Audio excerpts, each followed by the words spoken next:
अगवा की हुई अनोखी वारदात। इस्लामाबाद पुलिस शहरियों को अगवा करने लगी। मुबारक का रिहायशी मुबैना तौर पर रावलपिंडी से अगवा होने के बाद इस्लामाबाद पुलिस के हवाले मुतासर शहरी का कहना है कि मुझे काम के सिलसिले में रावलपिंडी बुलाया गया। मोबाइल पर कॉल आई कि मोटरसाइकिल पार्क कर दे, आपको गाड़ी में पिक कर लेते हैं। मैं गाड़ी में बैठा तो मुझे नामालूम मकाम पर ले गए और तशद्दुद किया। मुझ पर इतना तशद्दुद किया गया कि मैं बेहोश हो गया। मुझे जब होश आया तो मैं थाना कुराल में था। मुतासरा शहरी का कहना था कि थाना कुराल पुलिस ने दोबारा मुझ पर तशद्दुद किया। पुलिस की जांच से मुझसे पैसे भी छीने गए हैं। अनोखी वारदात हुई है अगवा की इस्लामाबाद के अंदर और पुलिस खुद ही शहरियों को अगवा करने में मुलविस निकली।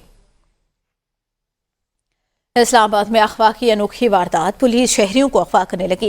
मुबारकों के रिहायशी शख्स मुतासरा शख्स की जांच से बयान सामने आ गया, स्टेटमेंट सामने आई है।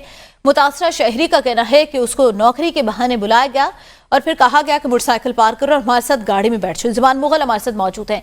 जमान बताएगा, अनोखी वारदात हो रही है इस्लामाबाद के अंदर, पुलिस ही अपने शहरियों को अगवा करने में मुलविस नजर आ रही है।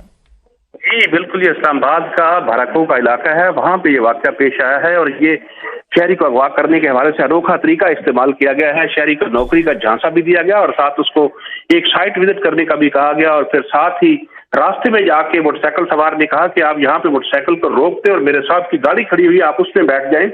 और जैसे ही उस गाड़ी में बैठा उसके बाद उसके ऊपर तशद्दुद किया गया और तशद्दुद के बाद दरखास्त गुजार कहता है कि जब मुझे होश आया तो मैं कुराल थाना में था और बाद जब मैं वहां से रिलीज हुआ तो दोबारा मुझे अगवा किया गया और दोबारा मेरे ऊपर तशद्दुद किया गया और मेरे पास जो जमा पूंजी थी 2,72,000 रुपए थे, वो भी मेरे से छीन लिए गए और मुझे धमकियां भी दी गई हैं। जी सही, बहुत शुक्रिया जमान।